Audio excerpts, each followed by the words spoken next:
Hello everyone, welcome back to Tech Pro channel by Sadula. Today I'm going to explain the concept features of Java. Before getting into the features of Java, let me explain you the few concepts. Yeah, there is a two things over here. One is compiler, another one is a interpreter.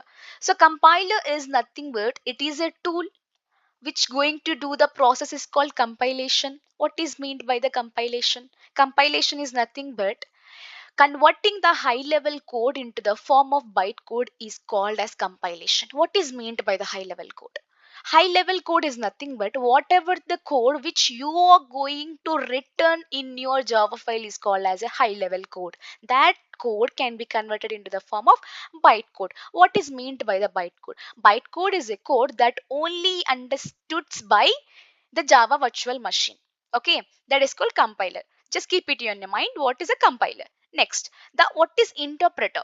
Interpreter is also a tool which is going to execute your bytecode. Whatever the bytecode given by the compiler, that will be executed by the interpreter. Now, so interpreter is going to execute the line by line of the bytecode. So it will take a lot amount of time when it is comparatively to the compiler. I will differentiate the compiler and interpreter. Now only few points I have covered over here. In the next classes I will explain you clearly what is compiler and what is interpreter.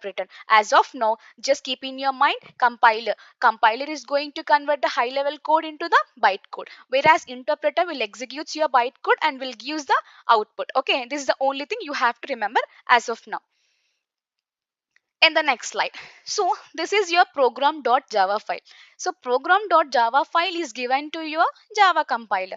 What the Java compiler will do? The Java compiler will take your input and it will convert into the form of program.class. What is mean by the program.class? The java is converted into the form of dot class. That means the bytecode is stored in the form of dot class file. So the bytecode is stored in the form of dot class file. These dot class file will be given to the Java virtual machine. Java virtual machine will interprets and it will convert it into the form of binary code. Binary code is nothing but zeros and ones that can be understood by your machine. Machine is nothing but hardware operating system, and that will execute that file in the form of binaries and will convert it into the form of output which you are going to see on your screen.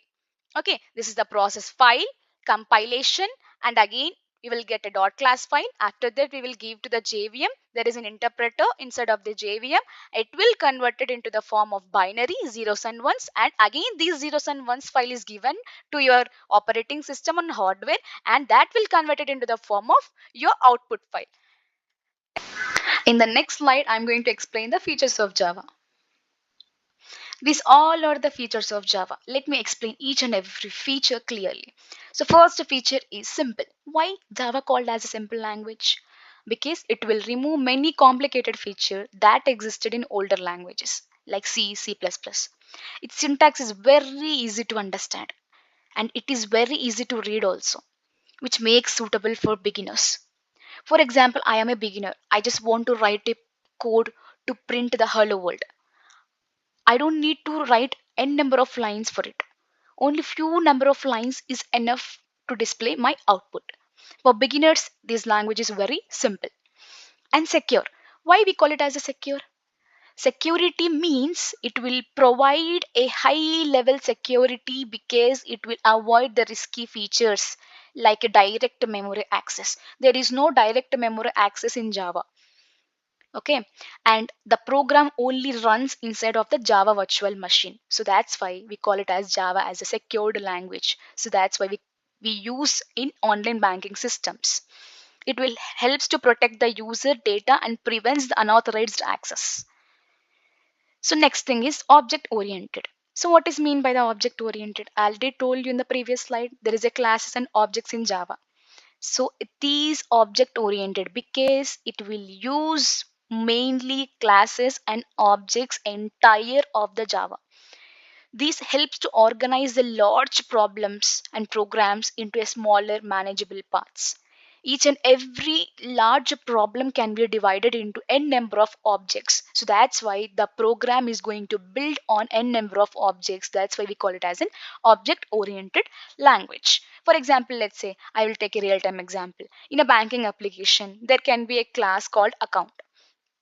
Different objects such as a savings account, current account can be created for that particular class. So only in Java we are going to done with classes and objects. That's why we call it as an object oriented programming language. Next one is platform independent. What is meant by the platform independent? For example, let's say I am going to generate my bytecode. I'm going to generate my bytecode by using compiler. So the compiler will generate the bytecode. These bytecode can be given to the different Java virtual machines which are present in different platforms. What is meant by the platform? Platform is nothing but as an operating system. For example, the bytecode is going to given to the different platforms like Windows, Linux, Mac OS. So each and every platform is going to understand my bytecode. So the platform doesn't matters here. So that's why we called it as a platform independent language. In whatever the platform it should be, the bytecode is going to run. So that's why we call it as a Java is a platform independent language. And next thing is portable. So Java programs are portable because which means they can easily moved. What is mean by portability? For example, if I buy a phone, it is very portable because I can move it from my pocket to anywhere. For example, if I'm going to one place to another place, right? So I can easily move my object from one place to another place. We call it as a portable devices. That's why the Java is also called as a portable one. Why? Because it can be easily moved from one platform to another platform securely. Okay, next, architectural neutral. So what is mean by the architectural neutral means it does not depend on a specific hardware processor and system architecture. For example, let's say in Windows I'm going to use Intel processor. In Mac OS I'm going to use a Ryzen processor, for example, let's say. So whatever the processing inside of your system, the Java could not depending upon all those hardware and processor. We call it as architecture neutral. Next thing is dynamic. Java is a dynamic language. It means it can load the classes and libraries, whatever the things that can be needed for your program execution, that can be loaded at a time of execution only. If I am going to execute my program, then only I am going to load my classes, load my libraries, and whatever the things I needed that can be loaded at a runtime only. Okay, next. That's why we call it as a dynamic languages. And the next feature is robust. What is meant by the robust? Java is a robust language, which means it is a strong and reliable. It has a features such as exception handling and automatic memory management. What is meant by the exception handling? So controlling the errors is called as an exception handling. And memory management, that should be automatically. For example, a object is created. If it is not used for some point of time, it will automatically vanish from your memory. That's why it is a automatic memory management that will reduce as errors and program crashes.